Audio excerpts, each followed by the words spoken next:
maglilinis nga palagi. Maglilinis nga kami, sobrang kalat ng aming kwarto.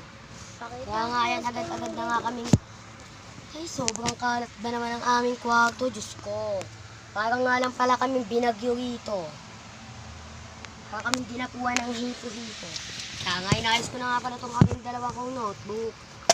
At sabi ko nga sa isa kong pinsan, ay mag-second vlog naman kami. Ang kaso biglang magdabog-dabog. At sabi ko, maglinis na muna kami, are. Kanina pa ba naman kami natambay kung saan-saan. Are, ayun, nagalit si mama, are. Kaya na nga lang sa amin to pinalinis ang kwarto dahil sobrang kalat nga pala. Ang kaso nga lang medyo tinatamad sana ako, di sana ako maglilinis. Ang pagkakataon ko nga lang, are, ay ito. Ang kaso nga lang, are, ay may pasok pa kami bukas kaya maaga kami. Yung dapat namin gagawin dapat ngayon ay maglalagay kami ng notes and the notes. Lalagay dapat sana namin yung at meron nga pala ako ditong bag na galing Jupes. At may project natin. Pero kasama. Sama.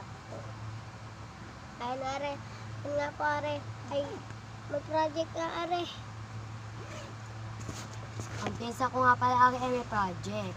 Magpapatulong ari sa akin. Kaya nga, narap ko na nga dyan. Ito na nga, hindi ko nga natapos.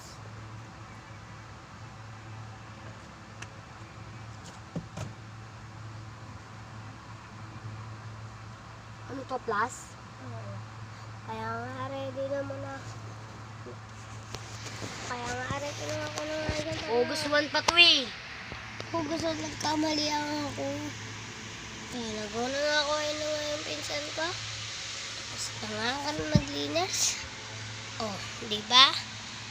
Maglinis ka.